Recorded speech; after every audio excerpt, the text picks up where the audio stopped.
Long break. सो पिछली class में हमने कहाँ तक किया था, 1 to 15 एफोरिज्म और कुछ introductory portion. So today we will continue further 16th aphorism से करेंगे और थोड़ा सा इंट्रोडक्टरी पोर्शन भी पढ़ेंगे, बिकॉज इंट्रोडक्टरी पोर्शन बहुत बोरिंग है, बस याद करने वाला है, इसलिए मैं एफोरिज्म के बीच बीच में थोड़ा थोड़ा इंट्रोडक्टरी पोर्शन डाल देती हूँ। So let's start with aphorism number 16। So aphorism 16 में क्या है, dynamicity of the vital force, that how your vital force is acting and how the medicines are acting over this vital force, that is given in aphorism number 16. So vital force, you know, vital force is spirit like, means ये इसकी ना कोई shape है ना कोई size है और ना ही हम इसको देख सकते हैं, सिर्फ हम इसको महसूस कर सकते हैं इसके फंक्शंस के थ्रू। इसके साइंस एंड सिम्टम्स के कोई साइन एंड सिम्टम्स नहीं है, एकदम इजीनेस फीलिंग है, that means there is healthy condition. और इस इजीनेस कंडीशन में कुछ डिस हो गया, कोई डिसबैलेंस है, तो दिस विल प्रोड्यूस डिजीज। ठीक है, what is disease? Loss of ease is disease. So course में अगर कोई भी डिसबैलेंस होता है या डिरेंजमेंट जिसको बोलते हैं, that will produce disease. So the spirit like vital force can only be affected by spirit like inimical forces. What are inimical forces? Inimical means जो एनिमी है, बॉडी के एनिमी है, ठीक है, डिजीज प्रोड्यूसिंग फोर्सेस। तो vital force भी spirit like होता है and it can only be affected by spirit like inimical forces. So हम लोग क्या प्रिंसिपल फॉलो करते हैं? लाइक क्योर्स लाइक और let likes be treated by likes. तो वाइटल फोर्स के जैसे ही चीजें उसको अफेक्ट कर सकती हैं, तो जो उसमें डिजीज प्रोड्यूस करने वाले फैक्टर्स भी होंगे वो भी कैसे होंगे? Spirit like, means they can not be seen, they can only be perceived through their actions. उसके जो फंक्शंस है, उसके जो एक्शंस है, उसके थ्रू ही हम परसीव कर सकते हैं कि हाँ बॉडी में कुछ चेंजेस हो रहे हैं। सो डिजीज भी स्पिरिट लाइक फोर्सेस से होगा और डिजीज ठीक भी spirit like artificial morbific agent से होगा, आर्टिफिशियल डिजीज प्रोड्यूसिंग एजेंट्स जिसको बोलते हैं medicine. So your vital force can only be affected by first is spirit like things. ठीक है, अब डिजीज प्रोड्यूस करने वाली स्पिरिट लाइक थिंग्स को क्या बोल रहे हैं? Inimical forces, that is disease producing forces. और डिजीज को ठीक करने वाली चीजें जो कि मेडिसिन है, those are also spirit like, those are known as artificial morbific agents that are known as medicines. So all these need to be spirit like. So vital force can only be affected by the spirit like dynamic things, जिसमें कि disease produce करने वाली चीजों को बोल रहे हैं inimical forces और उसको ठीक करने वाली चीजों को बोलते हैं artificial morbific agents, that is artificial disease producing agents जिसको बोलते हैं medicine. And how do they act? कैसे एक्ट करती है? They act through the sentient faculty of nerves. Sentient faculty means which are spread all over the body. ठीक है, ये जो नर्व्स है हमारी बॉडी में ऑल थ्रू आउट प्रेजेंट है। So through these nerves only the disease producing agent is acting, as well as your medicines are also acting through the faculty of nerves. So this is regarding your aphorism number 16. अब इसके footnote में क्या है? Footnote is telling about how the disease can be produced with the help of imagination. हम लोग ज्यादा सोच लेते हैं, उसकी वजह से भी डिजीज हो सकती है। फॉर एग्जाम्पल, एक बहुत ही प्रैक्टिकल एग्जाम्पल है, जब हमारा वाइवा होता है तो इतना ज्यादा इमेजिनेशन करते हैं क्या क्वेश्चन पूछेगा एग्जामिनर, क्या क्वेश्चन पूछेगा, तो एंजाइटी के चक्कर में क्या होता है, आधे आंसर्स हम लोग वहीं पे भूल जाते हैं। तो ये इमेजिनेशन की वजह से हुआ है। तो ये चीज कहां पे हैनीमैन ने बोली है? In the footnote of aphorism 16 he is telling that the most severest of the diseases can be produced as well as cured by the imagination. अगर हम इमेजिन कर ले कि हाँ हमें सिलेक्शन लेना ही है, अगर हम ये बात सोच ले तो हम उसी डायरेक्शन में काम करने लग जाएंगे, हम पढ़ाई करेंगे, अच्छे से हार्डवर्क करेंगे। तो पहले सोचना जरूरी है, पहले पॉजिटिव सोच रखना जरूरी है। सो डिजीज हो भी सकती है इमेजिनेशन से और डिजीज को क्योर भी कर सकते हैं इमेजिनेशन से। तो सपोज कुछ पेशेंट होते हैं जो सोच लेते हैं हाँ होम्योपैथी से कुछ नहीं होगा, तो उस पेशेंट को तो कभी भी कुछ नहीं होगा, बिकॉज उसका माइंड सेट ही ऐसा है नेगेटिव। तो उसको कितने भी दवाई दे लो, पहले उसको ये दवाई देनी पड़ेगी कि हाँ होम्योपैथी मेडिसिन आर एक्टिंग, तब जाके उसको फर्दर उसकी डिजीज में हेल्प करेगी medicine. So this is the importance of your mind, importance of your imagination. And if you look into your materia Medica, तो वहां पे भी बहुत सारे सिम्टम्स दिए हुए हैं इमेजिनेशन को लेके। ठीक है, कैसे? हमारे आर्टिफिशियल मॉर्बिफिक एजेंट्स में भी ये सिम्टम्स प्रोड्यूस होते हैं। आर्टिफिशियल मॉर्बिफिक एजेंट्स माने मेडिसिन, क्योंकि मेडिसिन की प्रूविंग होती है तो that is producing a artificial disease, इसलिए इसको बोल रहे हैं artificial morbific agents. So now I will ask you certain questions regarding the materia medica and you have to be interactive and answer those things regarding the imagination, कि कैसे imagination से disease produce होती है, उसके हम examples अब discuss करेंगे।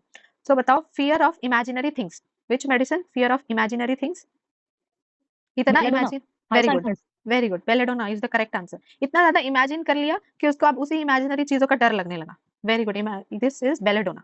Now hyoscyamus बोला है, तो हायोसाइमस का क्या है? Hyoscyamus is sleeplessness from business embarrassments which are often imaginary. उसने सोच लिया कि उसका बिजनेस जो है खराब होने वाला है और इसी वजह से उसको स्लीपलेसनेस की प्रॉब्लम है, तो उस टाइप के पेशेंट को हमें क्या देना है, hyoscyamus. So sleeplessness in specially irritable persons from business embarrassment, and this business embarrassment, वो जो उसका बिजनेस लॉस है वो क्या है, दैट इज इमेजिनरी। ठीक है, उसने बस सोच लिया कि बिजनेस मेरा नहीं फ्लरिश करेगा, नहीं चल पाएगा, इसलिए यही सोच सोच के नींद नहीं आ रही है, so that will be covered by your medicine hyoscyamus. Then next symptom is talking of imaginary doings, हमेशा इमेजिनरी चीजें बार बार बोलते जा रहा है कि हाँ मैं हवा में महल बना दूंगा, इस टाइप के पेशेंट को क्या मेडिसिन होगी, talks of imaginary doings.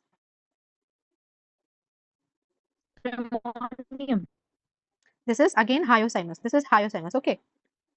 Now complaints of imaginary odor before the nose. ऐसा लगा है नाक के सामने कुछ स्मेलिंग चीज रखी है, like a herring or Musk, herring fish जैसे स्मेल आ रही है नाक के सामने, और असलियत में कोई फिश नहीं है उसके नाक के सामने, फिर भी उसको ऐसे स्मेल आ रही है। What is the medicine, complains of imaginary odour before the nose as of a herring or musk. This is agnus castus. Very good, agnus castus is correct answer. Then और एक पेशेंट है जो सोचता है कि वो एकदम हवा में लहर रहा है, imagine he is hovering in the air like a spirit, उसको लगता है हवा। Very good, asarum europaeum is correct answer. Bracket में क्या है, किसी को पता है, what is there in the bracket? Lac caninum. Very good, lac caninum is correct answer, very good. Now और एक पेशेंट है जो हमेशा इमेजिनरी ट्रबल के ऊपर ब्रूड करता रहेगा, कोई ट्रबल नहीं है, बस उसके दिमाग में चल रहा है कि मेरे ऊपर कुछ ट्रबल आने वाली है, कोनो किछु गंडगोल होते चले जाए, और उसी के बारे में सोचते जा रहा है, सोचते जा रहा है। ब्रूड्स इन solitude over imaginary troubles. Argentum metallicum. ना, it is ignetia. Okay, ignetia broods in solitude over imaginary trouble is ignetia. Now और एक पेशेंट है जो बहुत ज्यादा डिफरेंट टाइप की इमेजिनेशन करता है, विविड इमेजिनेशन, बहुत ज्यादा mental excitability, and he is very loquacious. अभी बता दोगे लोकेसिटी बोलने से? Very good, lachesis. Lachesis is having mental excitability along with vivid imagination, बहुत डिफरेंट डिफरेंट टाइप्स के उसके इमेजिनेशंस है, ठीक है, and he is very loquacious. Now और एक पेशेंट है इतना ज्यादा इमेजिन कर रहा है कि अब उसको सुसाइड करना पड़ेगा, suicidal thoughts breeds constantly over the imaginary troubles.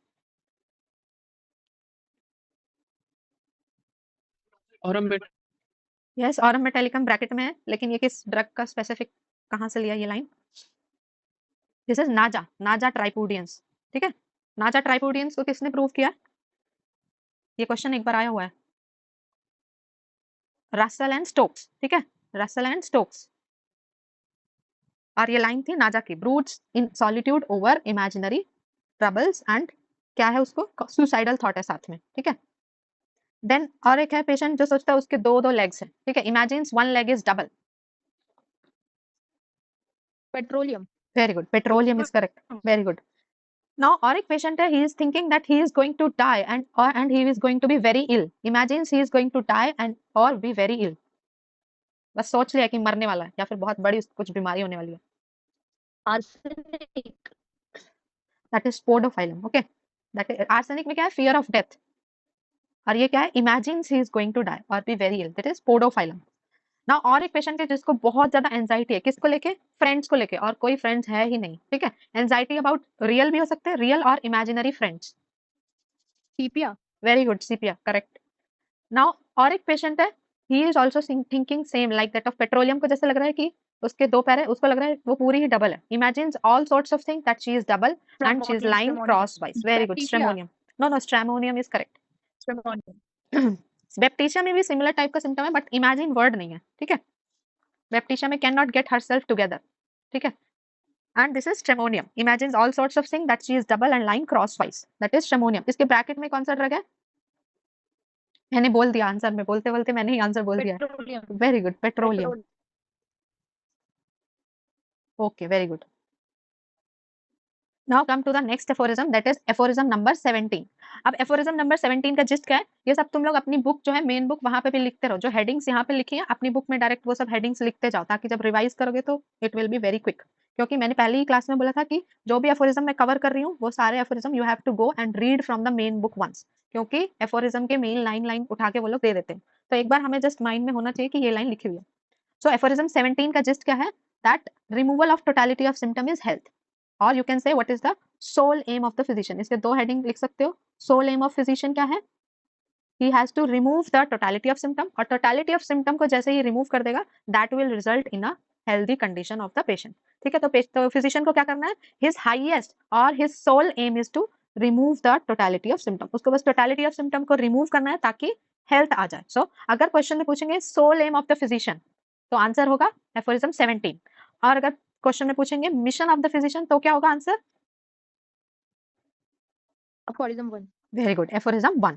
तो ये दो बस वर्ड का डिफरेंस है. अगर मिशन लिखा होगा तो 1 होगा, और अगर लिखा होगा sole aim of the physician then the answer will be aphorism number 17. So as a physician हमारा सोल एम क्या है? To remove the totality of the symptom. This is the highest और the sole aim of the physician. Now इसके footnote में बहुत ही important चीज है, ये क्वेश्चन भी बार बार आता है, मॉरल रेमेडी. अभी पिछले एफोरिज्म में हमने देखा कि इमेजिनेशन से डिजीज प्रोड्यूस भी होती है, इमेजिनेशन से डिजीज क्योर भी हो सकती है. नाउ मॉरल रेमेडी किस केस में देना है? मेंटल डिजीज के केस में. हम आगे पढ़ेंगे मेंटल डिजीजेस. सो कभी कभी क्या होता है पेशेंट को कुछ ड्रीम आ गया, तो जो बहुत ज्यादा सुपरस्टिशियस टाइप के पेशेंट होते हैं जो ये सब चीजें फॉलो करते हैं, तो वो तो पूरा डर में बैठ जाएगा कि हाँ मैंने सपने में देख लिया कि आज मुझे सांप काटने वाला है, तो उसको अगर सुई भी चुभा दोगे तो उसको लगेगा कि सांप काट गया और वो मर जाएगा. So to such type of patient what you have to give moral remedy. उसको समझाना है, you have to give therapy, behavioural therapy to such patients की नहीं ऐसा कुछ नहीं है, या उसको काउंसलिंग करना है. सो this is the importance of moral remedy which is given in aphorism number 17 footnote 1. Footnote 1 यहाँ पे याद रखना है क्योंकि इसमें 2 फुटनोट है. और इसके सेकंड फुटनोट में क्या है? Preserver of Mankind. तो प्रिजर्वर ऑफ मैनकाइंड कहाँ पे है? Aphorism 17 footnote 2. और अगर पूछेंगे कि प्रिजर्वर ऑफ हेल्थ तो वो कहाँ पे है? 4. Yes, very good. Aphorism number 4 is preserver of health. He is likewise a preserver of health if he knows the things that cause disease and how to remove them from persons in health. तो ये था aphorism number 4. तो preserver of health अगर लिखा होगा तो aphorism 4 answer होगा. And if the question is saying preserver of mankind, then the answer will be aphorism number 17. So preserver of mankind माने God है preserver of mankind, but God is not curing. Who is curing? Physician is curing. तो अगर physician के senses एकदम open होंगे and if he can see all the perceptible science and symptom, वो सारे science and symptom को अच्छे से एनालाइज कर सकता है और देख सकता है कि कौन सी उसकी मोस्ट सिमिलर रेमेडी है, then the physician is the preserver of mankind. और उसको प्रिजर्वर ऑफ मैनकाइंड किसने बनाया? गॉड ने उसको वो सेंसेस दिए हैं कि वो परसीव कर सके that man is in a disease condition और उसको अभी डिजीज से हेल्थ में लेके आना है. सो दिस टाइप ऑफ अंडरस्टैंडिंग, ये अंडरस्टैंडिंग हमें किसने दी है? गॉड ने दी है. ठीक है, कि we can understand that the patient is in a disease condition और अभी हमें उसे रिस्टोर करना है टुवर्ड्स द हेल्दी कंडीशन. तो इस कॉन्टेक्स्ट में यहाँ पे फिजिशियन को प्रिजर्वर ऑफ मैनकाइंड बोला है. Now come to aphorism number 18. Aphorism number 18 is it is showing you the importance of totality of symptom for the selection of medicine. तो यहाँ पे भी सेम चीज बोला है कि टोटलिटी ऑफ सिम्टम ही हमारी सोल गाइड है. So our sole guide for selection of medicine is totality of symptom, and Henneman is telling that this is indubitable truth. Indubitable truth means you cannot doubt this truth. इस सच्चाई पे हम कोई doubt नहीं कर सकते कि हमारी sole guide for selection of medicine क्या है? Totality of symptom. Totality of symptom ही तुम्हें मेडिसिन की तरफ लेके जाएगी. And in finding the totality of symptom you can take help of the accompanying modalities. और ये accompanying modalities वर्ड कहाँ पे लिखा है? 6th addition of aphorism number 16. ठीक है, सो accompanying modalities को और क्या बोलते हैं? What is the other name of accompanying modalities?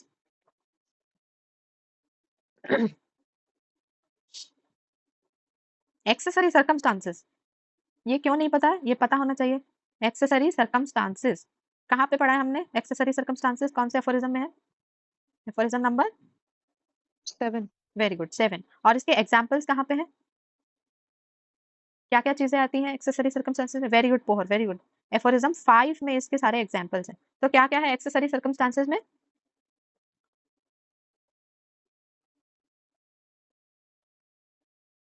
बोलो, पता है तुम लोगों को? बोलो.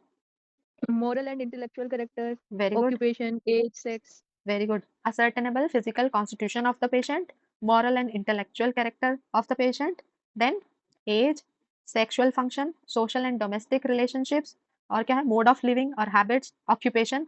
तो ये 6 things है. तो कैसे याद रखना है?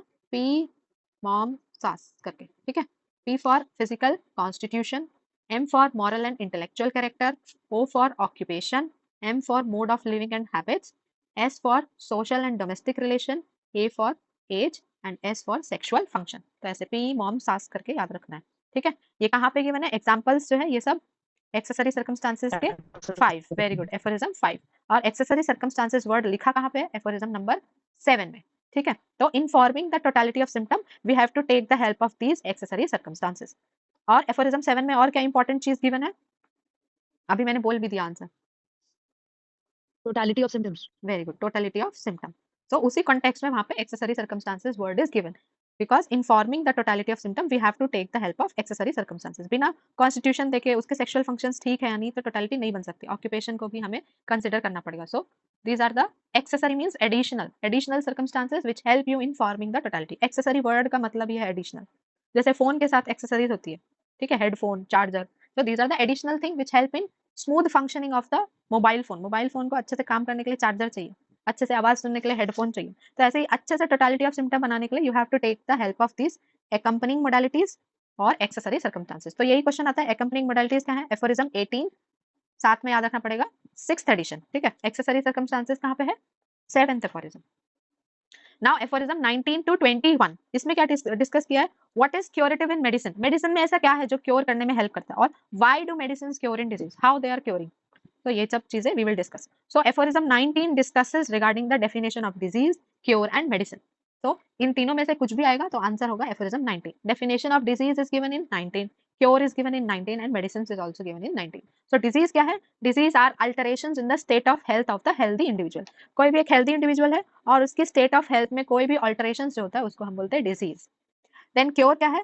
Change to healthy condition of state of health of a diseased individual. Diseased individual की जो स्टेट ऑफ हेल्थ है उसको हम चेंज करके जब हेल्दी कंडीशन में ले आते हैं तो उसको बोलते हैं cure. And what are medicines? Medicines are those substances जिसमें ये पावर होती है कि वो मैन की स्टेट ऑफ हेल्थ को ऑल्टर कर सके. So what are medicines? These are those substances which have the power of altering man's state of health. और डिजीज प्रोड्यूसिंग पावर ही डिजीज क्योरिंग पावर है, ठीक है. बेलेडोना में पावर है कि वो प्रोड्यूस करता है इन्फ्लामेशन, इसलिए जो भी इन्फ्लामेटरी कंडीशन है वो उनको क्योर कर सकता है. So disease producing power of the medicine is its disease curing power also. Next aphorism is aphorism number 20. So how you will know the power of the medicine? So how the power of medicine is known? कैसे पता चलेगा हमें कि belladonna में ये symptoms होते हैं? By Drug proving. very good, drug proving. So यही चीज यहाँ पे लिखी है. By the help of pure experimentation on the healthy human body only you can know the power of the medicine. So power of medicine कैसे हमें पता चलेगी? With the help of drug proving, जिसको हैनीमैन ने बोला by the help of pure experimentations only you can know the power of the medicine. What is the power of medicine? Drug proving का दूसरा नाम क्या है? What is the other name of drug proving? मैं short form में बोल रही हूँ, बताओ. HPT. Human pathogenetic trial. Very good. Human pathogenetic trial is the other name for drug proving. ठीक है. और ड्रग प्रूविंग जो है अभी जो होती है CCRH में वो डबल ब्लाइंड मेथड होती है. मींस जिसके ऊपर प्रूव कर रहे हैं उसको भी नहीं पता, और जो प्रूविंग कर रहा है, जो फिजिशियन उसको जो मेडिसिन दे रहा है उसको भी नहीं पता कौन सी मेडिसिन प्रूव हो रही है. सो double blinding method is followed, ठीक है. और डबल ब्लाइंडिंग मेथड सबसे पहले किसने डिस्कवर किया था? ये एक बार क्वेश्चन आया हुआ है. एनीवन? ये है J.J. ड्रिसडेल, ठीक है. J.J. ड्रिसडेल, इन्होंने सबसे पहले डबल ब्लाइंडिंग डिस्कवर किया इन होम्योपैथी. ओके, ये नाम याद रखना, J.J. ड्रिसडेल. नाउ एफोरिज्म 20 में और क्या है? हैनीमैन इज सेइंग कि प्लांट के फिजिकल या केमिकल अपीयरेंस से हमें नहीं पता चलेगा कि उसकी क्या प्रॉपर्टीज है, ठीक है. तो इसको क्या बोलते हैं? फिजिकल या केमिकल अपीयरेंस से पता लगाना उसकी प्रॉपर्टीज को. ये कौन सा वो है? Doctrine. Doctrine of signature. Yes, doctrine of signature. Very good. Who has given this? इसमें क्या है? यूफ्रेशिया का जो फ्लावर है वो देखने में आइस के जैसा लगता है, तो इसलिए वो आई की कंप्लेन में यूजफुल है. सो इस टाइप की जो चीजें है that has been condemned by Hahnemann कि ऐसे नहीं होता है, ऐसे कि उसको देख लिया वो ऐसा दिखाई दे रहा है आइस के जैसा, इसलिए आई कंप्लेन में यूज हुआ है. हेमामेलिस का जूस जो है वो रेड कलर का है, इसलिए ब्लीडिंग डिसऑर्डर्स में उसको यूज करना है. सो ऐसे कोई फिजिकल या केमिकल प्रॉपर्टीज से हम मेडिसिन की पावर के बारे में पता नहीं लगा सकते. This is told by Hahnemann. So he is condemning the doctrine of signature. बोल रहे कि ऐसा नहीं करना. तो doctrine of signature is given by, किसने दिया था? पैरासेल्सस, ठीक है. पैरासेल्सस. अब पैरासेल्सस का फुल नेम किसी को पता है? तो ये लिख लो, ये क्वेश्चन आ सकता है कभी. इनका फुल नेम है Philippus. I am writing for you. Philippus, PHILLIPPUS. Philippus Aureolus, AUREO, Aureolus. Theophrastus Bombastus von Hohenheim. This is the full name of Paracelsus. And Paracelsus ने क्या दिया? He gave the doctrine of signature. और doctrine of signature में क्या होता था? You just look at the physical और chemical properties of the plant, और उसको देख के हम बता रहे हैं कि हाँ इसको ये दिखने में ऐसा इसलिए इस टाइप की कंप्लेंट में यूज होता है। ठीक है, तो एग्जाम्पल के तौर पे मैंने बोला जैसे हेमामेलिस का जूस है वो रेड कलर का होता है इसलिए उसको ब्लीडिंग डिसऑर्डर्स में यूज कर सकते हैं। फिर यूफ्रेशिया का जो फ्लावर है वो आई के जैसा दिखता है इसलिए उसको आई कंप्लेंट्स में यूज कर सकते हैं। So this type of philosophy was given by Paracelsus and Hahnemann is telling कि ये हमें रूल फॉलो नहीं करना है। ठीक है, हमें क्या करना है, what we have to do to know the properties of medicine, power of medicine जानने के लिए क्या करना है हमें, how you will know the power of the medicine? through drug proving. Yes, you have to do only by experimentation, only by drug proving you can know the power of medicine and there is no other method. So same cheese is given in aphorism number 21. So if you want to reveal the curative power of medicine, अगर medicine की curative powers के बारे में जानना है तो you have to prove them over the healthy human body. So you have to do the experimentation. Next is 22 से लेके 25। तो 22 टू 25 में क्या है, what are the methods of applying medicine, किस किस मेथड से हम मेडिसिन अप्लाई कर सकते हैं। So aphorism number 22 it is telling that there are two ways of applying medicine. So what will be the heading, what will be the gist of aphorism 22?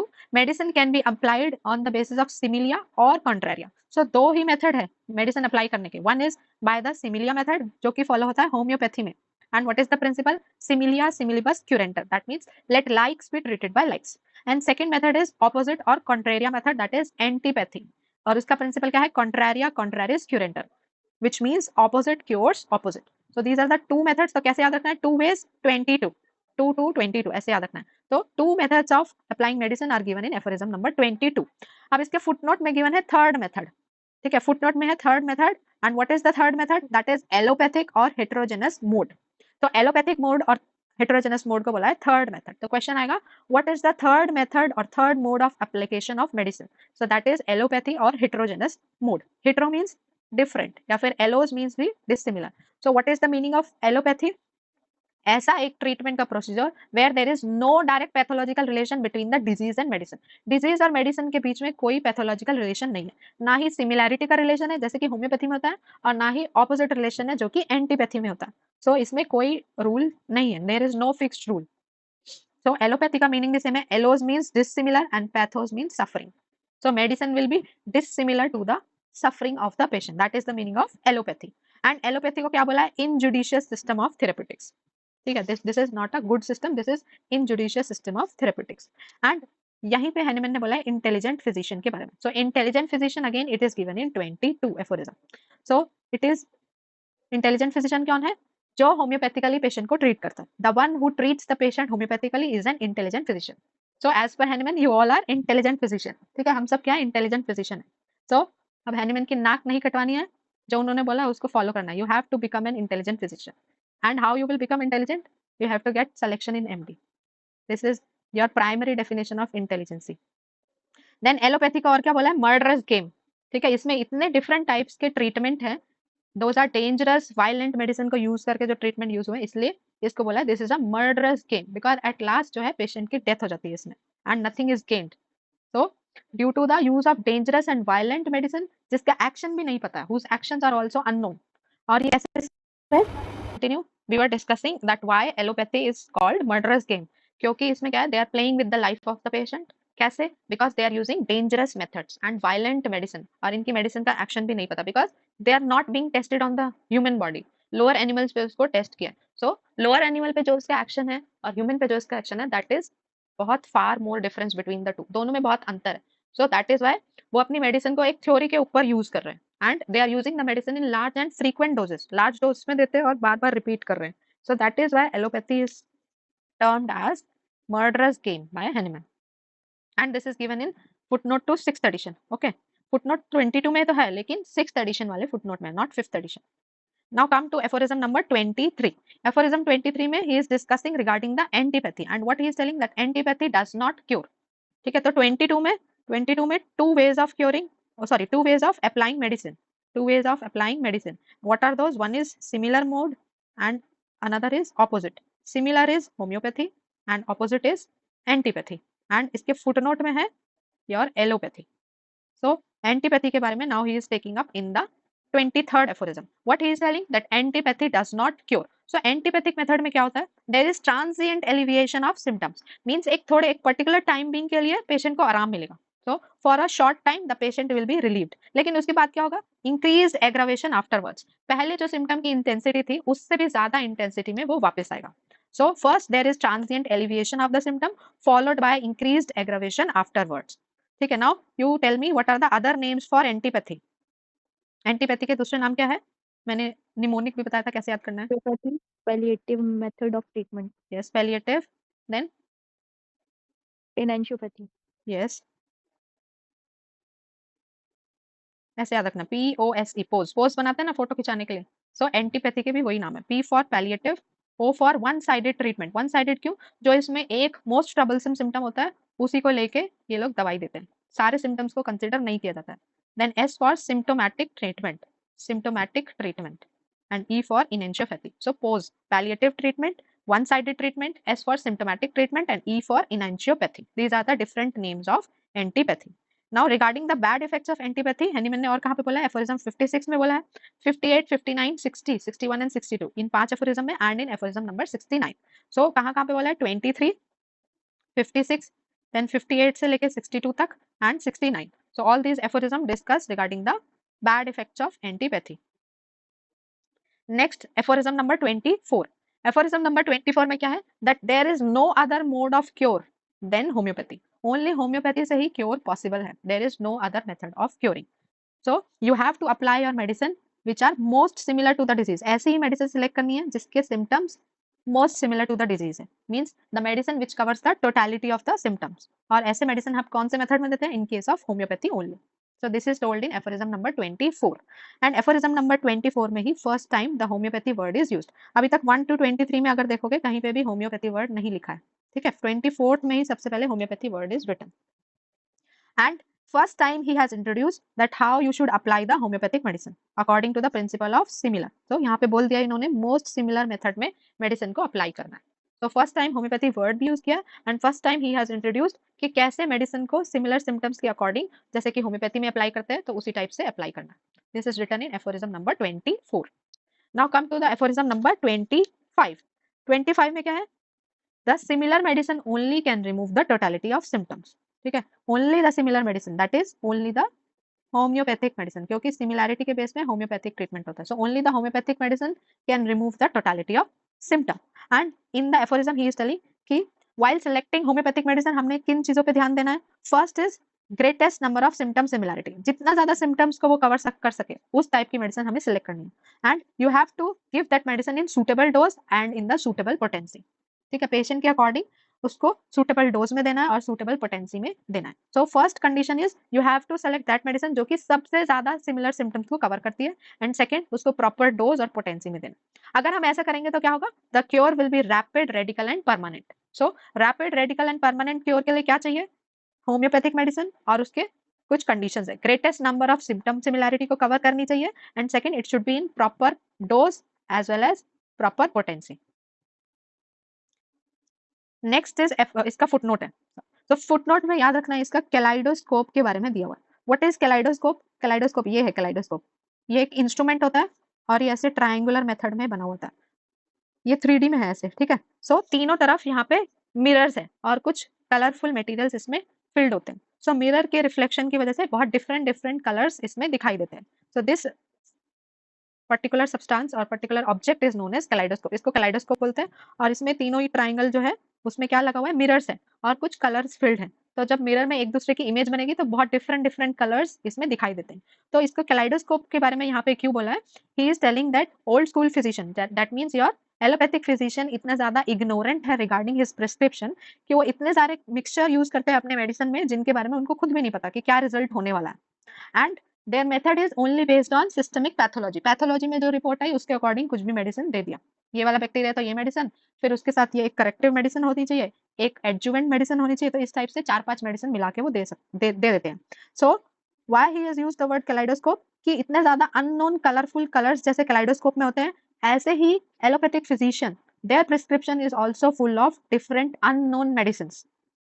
ठीक है. So the prescription of allopathic physician is compared with the different colors of kaleidoscope. Is that clear? ये question आता है kaleidoscope given in footnote 25. Now aphorism number 26 very famous. इसको viva में भी पूछते थे. हम लोगों ने बहुत इसको रट्टा लगाया है, तो इसको क्या बोलते हैं, थेरेप्यूटिक लॉ ऑफ नेचर, और you can say homeopathic law of nature और नेचर्स लॉ ऑफ क्योर। ठीक है, a weaker dynamic affection is permanently extinguished in the living organism by a stronger one if the latter whilst differing in kind is very similar to the former in its manifestation। तो इसमें क्या है, a weaker dynamic affection, that means your क्या है ये, disease is permanently extinguished in living organism by a stronger one। stronger one क्या है, what is the stronger affection, medicine। कौन extinguish करेगा disease को, medicine। if the letter कौन सा, letter means जो बाद में लिखा हुआ है, if the medicine wills differing in kind में वो different हो सकती है, disease तो disease producing agent से होती है और medicine plants या animal substance से बनती है, तो दोनों का source अलग है, but they are very similar to the former, means the medicine जो है वो disease के बहुत ज्यादा similar है in its manifestation, that is why क्या है, medicine can permanently extinguish the disease in the living organism। so this is the therapeutic law of nature or homeopathic law of nature, that the disease is permanently extinguished in the living organism by the medicine if the medicine is very similar to the former in its manifestation। if the medicine is very similar to the disease in its manifestation, तभी वो disease को permanently cure कर सकती है। so हमने क्या देखा, एक तो मेडिसिन को स्ट्रॉन्गर होना चाहिए डिजीज से और उसको सिमिलर होना चाहिए डिजीज मैनिफेस्टेशन के, then only it can permanently cure the disease और permanently remove the disease. So 3 points are required for cure. First is medicine should be stronger than the disease. Medicine should be very similar to the disease manifestation and they can differ in kind. दोनों के source different हो सकते हैं but medicine जो है वो strong होनी चाहिए और दोनों के symptoms similar होने चाहिए, बहुत ज़्यादा similar, then only it can cure। So this is the therapeutic law of nature और homeopathic law of nature और nature's law of cure। कुछ भी question में लिखा रहेगा and they will ask ये इसमें क्या मतलब कौन सा aphorism में लिखा है। aphorism number 26 it discusses the therapeutic law of nature और nature's law of cure और homeopathic law of cure। Now इसके footnote में क्या है, Henneman mentions that this law applies to both physical and mental affection। चाहे कोई हमारी physical disease है या फिर कोई भी mental disease है, दोनों में ही this law is applicable and he is giving the examples also। जैसे कि जुपिटर की brightness है, रात में रहती है लेकिन जैसे ही सनलाइट आएगी इट विल वैनिश, वो हमें जुपिटर नहीं दिखाई देगा। ठीक है, जो स्टार दिखाई देता है जुपिटर एकदम छोटा सा स्टार के जैसा, वो हमें दिन में नहीं दिखाई देगा। वाई, बिकॉज जो सनलाइट है that is stronger than the light of Jupiter, that is why वो चली जाती है। बट बोथ आर सिमिलर, दोनों ही हमारे सोलर उसमें है। So both are similar in manifestation, दोनों ही लाइट प्रोड्यूस करते हैं बट एक की लाइट ज्यादा स्ट्रॉन्गर है, इसलिए सनलाइट की वजह से जुपिटर की ब्राइटनेस नहीं दिखाई देती in the day. Then fetid odour goes away by smelling some stronger odor। कोई बदबू आ रही है, हमने कोई अच्छा सा फ्लावर अपने नोज के पास उसको स्मेल कर रहे हैं तो वो बदबू हमें नहीं स्मेल करेगी। वाई, बिकॉज अभी जो फ्लावर की जो स्मेल है वो ज्यादा स्ट्रॉन्गर है। Then cry of dying soldier is unheard in notes of drum. कोई सोल्जर जो है वो इंजर्ड होके मर रहा है लेकिन जब जोर जोर से ड्रम बजाएंगे तो उसकी चीख हमें नहीं सुनाई देगी, बिकॉज जो ड्रम की आवाज है that is stronger than the cry of soldier. ऐसे ही मेंटल कंडीशन में सपोज मैं फेल हो गई और मैं बहुत दुखी हूँ, पूरा रो रही हूँ, उसकी वजह से मेरे को ना भूख लग रही है ना प्यास लग रही है, लेकिन फिर मैंने पास में देखा कि एक बच्चा वो सारे ही सब्जेक्ट्स में फेल है, मैं तो सिर्फ एक सब्जेक्ट में फेल हूँ, तो उसका दुख मेरे से ज्यादा है, तो वो तो सारे ही सब्जेक्ट में फेल है। तो जब मैं देखूंगी कि किसी का दुख मेरे से भी ज्यादा बड़ा है तो मुझे थोड़ा सा रिलीफ मिलेगा क्योंकि मेरा दुख उसके सामने छोटा, क्योंकि मैं एक ही सब्जेक्ट में फेल हूँ। So these maladies means disease, such type of disease are known as moral maladies, जो मेंटल सोच की वजह से हुई। Such type of maladies are moral maladies. वहीं पे और एक बच्चा है जो 2-3 साल लगातार फेल हो जा रहा है लेकिन उसको कोई फर्क नहीं पड़ रहा। सो सच मेंटल कंडीशन जो है वो भी अलग अलग ससेप्टिबिलिटी के हिसाब से हमारा रिएक्शन क्या है ये डिटरमाइन करता है कि किस टाइप से उसको डिजीज हो सकती है। ठीक है, जो सारे सब्जेक्ट में फेल है सपोज उसको भी कुछ नहीं फर्क पड़ रहा है, लेकिन जो एक सब्जेक्ट में फेल है उसकी ससेप्टिबिलिटी इतने ज्यादा है वो हॉस्पिटलाइज हो गया। So such type of disease are known as moral maladies. तो याद रखना है मॉरल मेलेडीज कहाँ पे है 26, लेकिन मॉरल रेमेडी कहाँ पे है, मॉरल रेमेडी एफोरिज्म किसके फुटनोट में है 17 मॉरल रेमेडी, और 26 में क्या है moral malady, moral disease malady. तो ये दोनों चीज याद रखनी, moral malady 26, moral remedy 17 footnote, दोनों के फुटनोट में।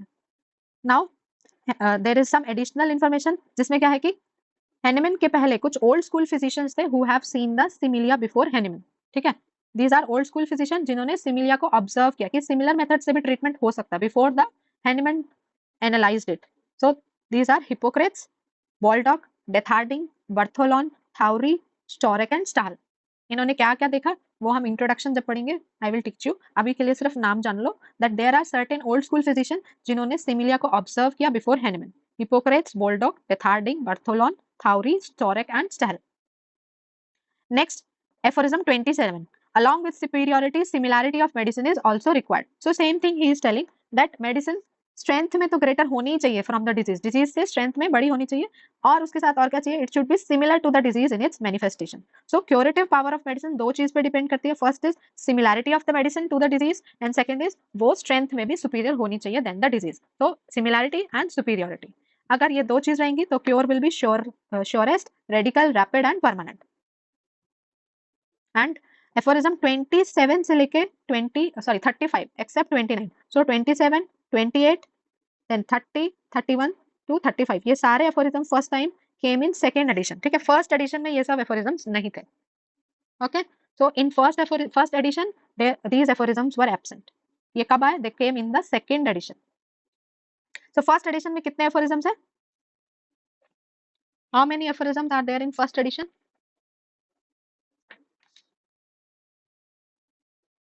टू 271. ये सब याद रखना है. फर्स्ट एडिशन में कितने एफोरिज्म है? टोटल 271. सेकंड में कितने हैं? 318. थर्ड एडिशन में कितने एफोरिज्म्स हैं? 315. सॉरी 320. देन फोर्थ में कितने हैं? 292. फिफ्थ में कितने हैं? फिफ्थ और सिक्स्थ तो बोल दो at least. How many aphorism? Fifth edition में कितने एफोरिज्म है? मैम 294. 294. एंड सिक्स्थ में 291. यस 291. Very good. और ये चारों भी याद रखने हैं. फर्स्ट में देखो फर्स्ट एडिशन है तो लास्ट में 1 आना चाहिए तो 271. ठीक है, बस ये तीन याद रखने हैं. फिफ्थ और सिक्स्थ याद रहता है 294, 291. सेकंड एडिशन में 318. थर्ड में 3 है तो 3 से शुरू होना चाहिए 320 और फोर्थ में 292. Next is aphorism number 28. Aphorism number 28 again same thing, most probable explanation of action of medicine. तो 26, 27 उन्होंने बता दिया कि मेडिसिन जो है स्ट्रॉन्गर होनी चाहिए than the disease and similar to the manifestations of the disease. अब 28 में ही is telling that how cure is taking place, that is the least importance for physician. Physician को ये जान के कुछ नहीं मिलेगा बट फिर भी I am giving a most probable explanation that how the medicine is acting. And ये एक्सप्लेनेशन उन्होंने कैसे लाया? Through his experiences. ठीक है, this explanation he has derived from his experiences and he is telling that it is of no importance or it is of least importance to the physician that how the cure is taking place. Now come to aphorism number 29, how homeopathic cure takes place. This is known as modus operandi of homeopathic cure. Modus operandi means method of operating and modus operandi is a Latin word. ये भी याद रखना. operandi में आई आता है और Latin में भी आई आता है. इस तरह से याद करने का कर सकते हो. तो मेथड ऑफ ऑपरेटिंग और modus operandi it is a Latin word. इसका मीनिंग क्या है? How homeopathic cure takes place. So पहले क्या होगा? पेशेंट आएगा हमारे पास डिजीज लेके एंड डिजीज के क्या होंगे? Signs and symptoms. इससे हमें पता चलेगा that the patient is diseased. Now you will select one artificial morbific agent और ये आर्टिफिशियल मॉर्बिफिक एजेंट कैसा होना चाहिए? It should be similar to the disease and it should be stronger in strength to the disease. Disease से similar होना चाहिए और disease से स्ट्रॉन्गर होना चाहिए स्ट्रेंथ में. ठीक है, सो ऐसी मेडिसिन क्या करेगी? This medicine will act on the same disease part. जहां पे डिजीज है उसी पार्ट में जाके एक्ट करेगी. ऐसा लिखा है एफोरिज्म फिफ्थ एडिशन में. और सिक्स्थ एडिशन में डिजीज पार्ट की जगह क्या लिखा है? This medicine will act over the vital force. तो वर्ड को चेंज कर दिया in sixth edition. Now this medicine जो कि सिमिलर है और स्ट्रॉन्गर है और वाइटल फोर्स पे जाके एकदम सेम डिजीज पार्ट पे एक्ट कर रही है, what it will do? It will remove the disease. ठीक है, disease is remove by medicine. तो पहले ये क्या था? This is the disease. इसमें क्या आई? एक स्ट्रॉन्गर स्ट्रेंथ की मेडिसिन आ गई. अब मेडिसिन ने क्या किया? The medicine has removed the disease. Now what is remaining? Only the medicinal disease. So medicinal disease इसको कौन रिमूव कर देगा? Vital force will remove the medicinal disease because medicinal disease जो है वो धीरे धीरे कम हो जाएगी बिकॉज द अब हम क्या कर रहे हैं? मेडिसिन के डोज को कम कर दे रहे हैं. तो मेडिसिनल डिजीज भी स्ट्रेंथ में कम हो जाएगी and this medicinal disease will be thrown out of the body by the vital force itself. Vital force अपने आप ही इस मेडिसिन डिजीज को बाहर निकाल देगा. तो this is the most probable method of how the cure takes place with the help of homeopathic medicine. तो same चीज एक्सप्लेन की है कि मेडिसिनल डिजीज का जो एक्शन है वो शॉर्टर ड्यूरेशन है as well as the dose is in the hands of physician. इसलिए आर्टिफिशियल डिजीज को vital force can overcome the artificial medicinal disease. ठीक है, लेकिन एनी डिजीज जो कि सोरा, सिफिलिस और साइकोसिस से आती है वो प्रॉपर होम्योपैथिक ट्रीटमेंट के बिना नहीं जा सकती, उसके लिए सक्सेशन ऑफ रेमेडीज, बार बार हमें मेडिसिन, सीरीज ऑफ मेडिसिन लगेगी। देन मॉडस ऑपरेंडी और कहाँ है, इंपॉर्टेंट है ये क्वेश्चन, 148 में भी डिस्कस है एंड 282 में, ठीक है। सो 29 में है, 148 एंड 282, इन 3 जगह पे Hahnemann has discussed regarding the mode of action of homeopathic medicine और mode of cure by the help of homeopathic medicine, और you can say modus operandi of homeopathic cure. Next aphorism is aphorism 30 to 34। 30 to 34 में क्या है, superiority of artificial morbific agents over natural disease, disease के ऊपर artificial morbific agents that is medicine कैसे superior है, how medicine are superior than the diseases, that is being discussed. So aphorism 30 में क्या है, medicinal diseases are superior than natural disease, why, because natural disease का जो dose है वो हमारे हाथ में नहीं होता, वेयरएज मेडिसिन का जो डोज है that is in the control of the physician, कब हमें 1 पोटेंसी देनी है, कब 10 देनी है, कब 30 देनी है, कब 200 देनी है, दैट यू कैन जज बाय योरसेल्फ, हम खुद से ये अंदाज लगा सकते हैं with the help of our experiences. So that is why जो मेडिसिन है या फिर आर्टिफिशियल डिजीज है that is superior than the natural disease. So artificial morbific disease is superior than the natural disease. Why? First answer is the dose is in the hands of the physician. हम अपने हिसाब से उसको potency wise या dose wise कम ज्यादा कर सकते हैं। Next is aphorism number 31। 2 conditions are required for natural disease to occur. Disease होने के लिए 2 कंडीशन चाहिए, बिकॉज नेचुरल डिजीज जो है they do not affect every individual all the time. So ये ड्रॉबैक है नेचुरल डिजीज का कि वो हर इंडिविजुअल को अफेक्ट नहीं कर सकते और वो हर टाइम भी अफेक्ट नहीं कर सकते, ठीक है। जैसे कि कुछ बीमारियां होती है विंटर्स में ज्यादा होती है, जैसे कि कॉमन कोल्ड या काफी ले लो, अपर रेस्पिरेटरी ट्रैक्ट इन्फेक्शन, ये विंटर्स में ज्यादा होते हैं because of the cold exposure, लेकिन समर में उतने नहीं होते। So occurrence of natural disease is conditional and they can not affect every individual. So natural disease do not affect every individual unconditionally. तो इसमें क्या है, कंडीशंस है, 2 कंडीशंस फुलफिल होनी चाहिए तभी हमें डिजीज हो सकती है। फर्स्ट इज सफिशिएंट एक्सपोजर, जो डिजीज प्रोड्यूसिंग एजेंट है उससे हमें एक सफिशिएंट एक्सपोजर मिलना चाहिए। ऐसा नहीं है कि हमारे ऊपर 2 पानी की बूंदें पड़ गई और हमें फीवर हो गया, ऐसे तो नहीं होगा। जब तक हम पूरी तरह भीगते नहीं है तब तक हमें बुखार नहीं आएगा। So sufficient exposure should be there. And second is the patient should be susceptible, the individual should be susceptible. And what is susceptibility, क्या होता है susceptibility? It is the inherent property of an individual to receive the stimulus and act accordingly. ये हमारी एक inborn tendency है जिससे हम क्या करते हैं, बाहर से जो भी स्टिमुलस आता है उसको रिसीव करते हैं और उसके अकॉर्डिंग रिएक्ट करते हैं। This is susceptibility. तो ससेप्टिबिलिटी अगर नहीं होगी तो रिएक्शन भी नहीं आएगा। तो individual should be susceptible and sufficient exposure towards the disease producing agent, तभी किसी को डिजीज होगी। एंड जो भी ये डिजीज प्रोड्यूसिंग एजेंट्स है उसका नेचर क्या है, partly psychical and partly physical, means their causes can be mental और फिजिकल, ठीक है। तो डिजीज प्रोड्यूसिंग एजेंट की भी प्रॉपर्टी है, दे आर पार्टली साइकिकल और पार्टली फिजिकल। फुटनोट में क्या है, disease are not caused by mechanical और केमिकल अल्टरेशन, ठीक है। अंदर में कोई मैकेनिकल या केमिकल अल्टरेशन की वजह से नहीं हो रही है disease, it is not dependent on some material organism, कोई ऑर्गेनिज्म अंदर चला गया उसकी वजह से डिजीज नहीं हो रही है। How disease is produced, it is due to the spiritual dynamic derangement of the vital force, vital force is getting deranged. Then aphorism number 32, it is telling the action of artificial morbific forces, that is medicine on the body. Medicine का action क्या होता है? So disease का action कैसे होता है अभी हमने पढ़ा, the action of the disease is conditional. दो condition चाहिए. What are those 2 conditions? Sufficient exposure होना चाहिए and और क्या होना चाहिए, susceptibility, तभी disease होगी। बट मेडिसिन क्या है, medicine act unconditionally, they act all the time, चाहे दिन में दो, रात में दो, दोपहर में दो, all the time they are acting, सर्दी में दो, गर्मी में दो। So medicine act all the time under all circumstances and on every living human being, this word is important, dead पे मेडिसिन काम नहीं करेगी। So medicine act all the time under all the circumstances, patient दुखी है खुशी है हर time वो काम करेगी, under all circumstances and on every living human being. So these are the action of medicine. Aphorism number 33, very very important. Natural diseases are inferior than medicinal diseases. Natural disease जो है वो inferior है medicine से. Why? Because पहले हमने पढ़ लिया, they act conditionally, ठीक है। Infectious miasm, that is infectious miasm में कौन कौन सा miasm है? All are infectious. Sora, syphilis, psychosis, तो तीनों ही आएगा, Sora, syphilis and psychosis.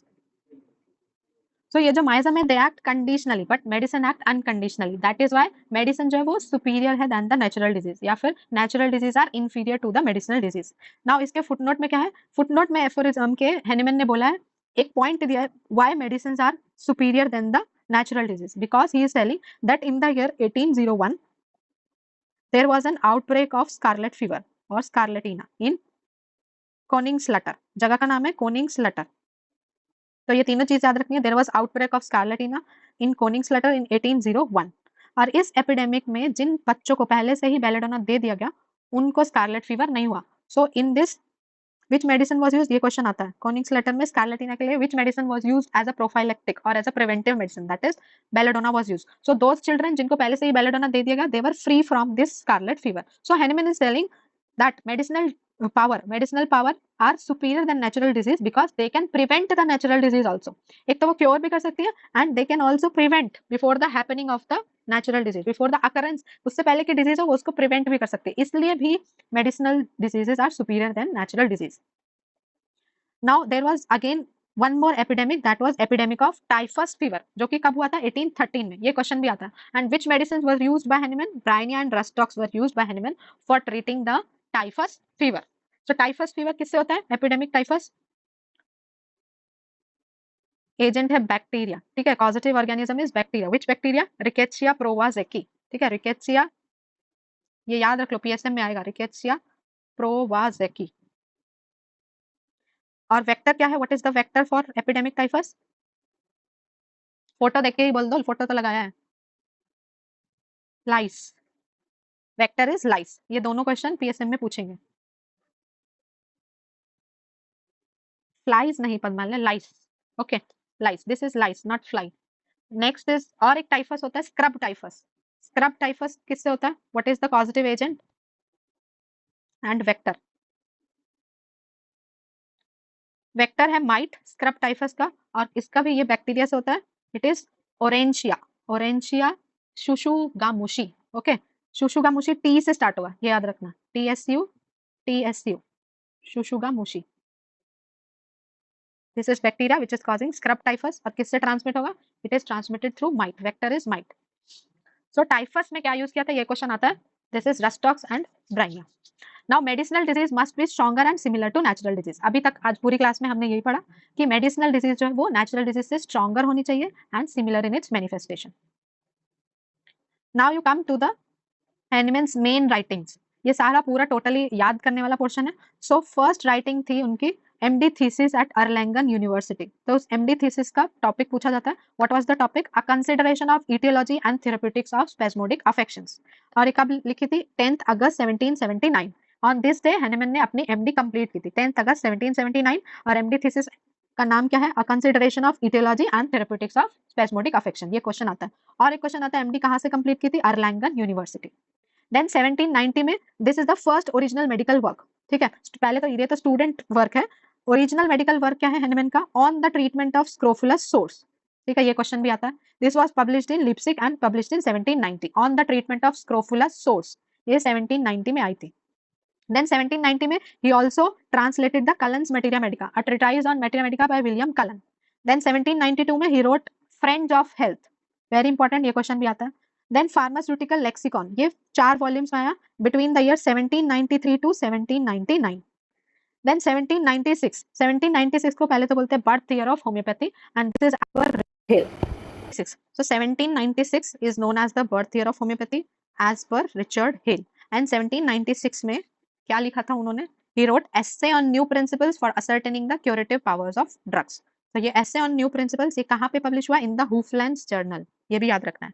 And this was the first public announcement of the new principle of homeopathy, ठीक है, the essay on new principle, कौन सा new principle उन्होंने डाला उसमें, the principle of homeopathy, और इसी में ही publicly announce किया that there is a new principle that I have discovered and this is homeopathy। इसीलिए रिचर्ड हेल ने 1796 को बोला है birth year of homeopathy। Then 1797 में are the obstacles to the attainment of simplicity and certainty in the practice of medicine insurmountable, ये भी एक article है जो कि हूफलैंड के जर्नल में ही पब्लिश हुआ इन 1797।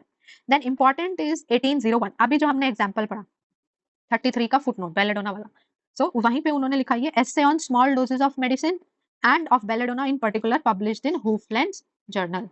सो उन्होंने कॉनिंग्स लेटर में स्कारलेटिना को प्रिवेंट करने के लिए बेलेडोना दिया था बच्चों को। सो उसी के ऊपर एक आर्टिकल इन्होंने हूफलैंड जर्नल में लिखा इन 1801।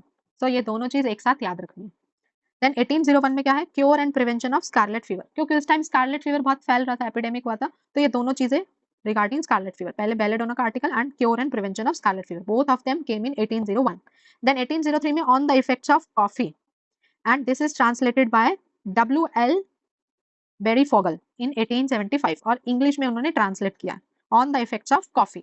देन 1805 में यू ऑल नो 1805 में क्या है, Fragmenta de viribus medicamentorum positivis sive in sano corpore ह्यूमनो ऑब्जर्वेटिस, this is the first materia medica written by doctor Hahnemann. So first collection of drug proving on healthy human body. तो Fragmenta में कितने drugs है टोटल, how many drugs?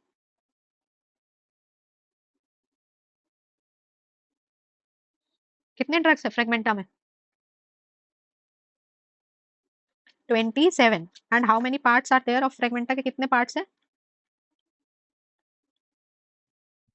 Ma'am 2 हाँ, क्या क्या नाम है उसके पार्ट्स के? Medicinal repertory part, okay, Pars prima, pars secunda. Very good. Pars prima and pars सेकंडा।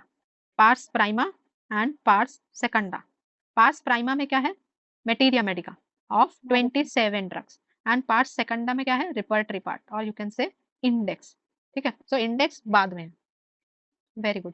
Then 1805 में और क्या है, एस्क्लेपियस इन बैलेंस, ये भी हेनिमैन ने लिखा। 1805 में और एक चीज लिखी है, द मेडिसिन ऑफ एक्सपीरियंस। ठीक है, और ब्रैडफोर्ड, टीएल ब्रैडफोर्ड ने बोला है कि ये जो है 1806 में आई थी, but you remember it as 1805, and this was also published in Hufeland's journal. और मेडिसिन ऑफ एक्सपीरियंस को क्या बोलते हैं, this is the precursor of Organon. तो दो प्रिकर्सर है ऑर्गेनॉन के, एक मेडिसिन ऑफ एक्सपीरियंस और दूसरा है एस्से ऑन न्यू प्रिंसिपल, ये भी याद रखना है। देन 1806 में दो चीजें आई हैं, what are poisons, what are medicines. ये क्यों इंपॉर्टेंट है, because last word of this writing was sapere aude, और ऑडे सपेरे, ठीक है, dare to be wise, and इसको first time this word was used by Horace, और हेनिमैन ने इसको अपने आर्टिकल में यूज किया, and these are the last words of his article. Article का नाम क्या है, what are poisons, what are medicines. Article ये कब आया, 1806 में। 1806 में ही हेनिमैन ने अपना लास्ट ट्रांसलेशन वर्क किया, he translated A.V. Haller's Materia Medica in 1806। Then 1808 में Hahnemann wrote indications of homeopathic employment of medicine in ordinary practice, और ये एक पहला ऐसा वर्क है उनका जिसमें उन्होंने टाइटल में homeopathy word is used. So this is the first work where Hahnemann has used the word homeopathy in the title. And what is the name of the work, क्या नाम है, indications of homeopathic employment of medicine in ordinary practice. ये कब आई है, 1808 में। Then 1810 में you all know what came, Organon of medicine, and this is the magnum opus of Hahnemann. अब जल्दी से ऑर्गेनॉन ऑफ मेडिसिन के मुझे ईयर्स बता दो, कौन से साल में आई है। First edition came in, first edition, 1810, second edition, 1819, third, 1824, fourth, 1829, fifth, 1933। 1833, fifth पूछा, 1900 में कहाँ पहुंच गए, 1833, and fifth sixth came in 19 कितना था वो, 1921। Okay, very good. सबको ये एकदम रट्टू होना चाहिए, इसमें से कुछ भी पूछेंगे, तो अगर ये नहीं याद तो एग्जाम देने मत जाना। So you have to remember सारे एडिशंस के ईयर कब आए हैं, उसके बाद वो कौन सी जगह से पब्लिश हुए, कैसे याद रखना। First edition was published from, ma'am Leipzig, yes, Leipzig, very good. First second दोनों लिप्जिग, तो लिप्जिग, देन कोएथन, कोएथन, 3 बार कोएथन, फिर Paris. and then Paris, very good, LKP, okay। Then 1811 से लेके 1833 के बीच में क्या है, मटेरिया मेडिका प्यूरा। सो मटेरिया मेडिका प्यूरा की फर्स्ट एडिशन में 6 वॉल्यूम्स हैं, सेकंड एडिशन में भी 6 वॉल्यूम्स हैं, एंड थर्ड एडिशन में 2 वॉल्यूम्स आते हैं। फर्स्ट एडिशन कब आई है, 18, देखो फर्स्ट है तो 1 होना चाहिए, 1811 से लेके 1821 के बीच में फर्स्ट एडिशन की 6 की 6 वॉल्यूम्स आ गई। अब सेकंड एडिशन में 2 होना चाहिए, तो 2 से स्टार्ट होगा, 1822 से 1828। थर्ड एडिशन, थर्ड है 3 होता है, तो 1830 से 1833। तो याद करने में कोई प्रॉब्लम नहीं होनी चाहिए। फर्स्ट में 1 है तो 1 है, देखो 1811 से 1821। सेकंड में 2 आता है तो 1822 से स्टार्ट है और 28 में खत्म है। देन थर्ड में 3 आता है तो 1830 टू 1833, 333। देन 1812 में ही wrote dissertation on helleborism of the ancient, helleborism of the ancient. ये क्यों लिखी उन्होंने, he submit this thesis to the Leipzig university, ताकि उनको लिप्जिग यूनिवर्सिटी में एज अ लेक्चरर रख ले। उसके लिए एक और थीसिस थी, उसका नाम था helleborism of ancient, and it was written in 1812।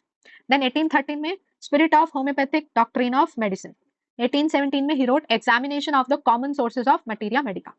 Then again उसका एक और मैग्नम ओपस आया, that is chronic disease. Chronic disease first edition है और सेकंड एडिशन है। फर्स्ट एडिशन में 4 वॉल्यूम्स है, याद रखना है, और सेकंड में 5 वॉल्यूम्स है। फर्स्ट एडिशन कब आई है? 1828 से 1830 के बीच में, and second edition came in 1835 to 1839। Then 1831 में और क्या है? 4 एसेज ऑन कॉलरा, बिकॉज अब 1830 के बाद कॉलरा बहुत फैलने लग गया था।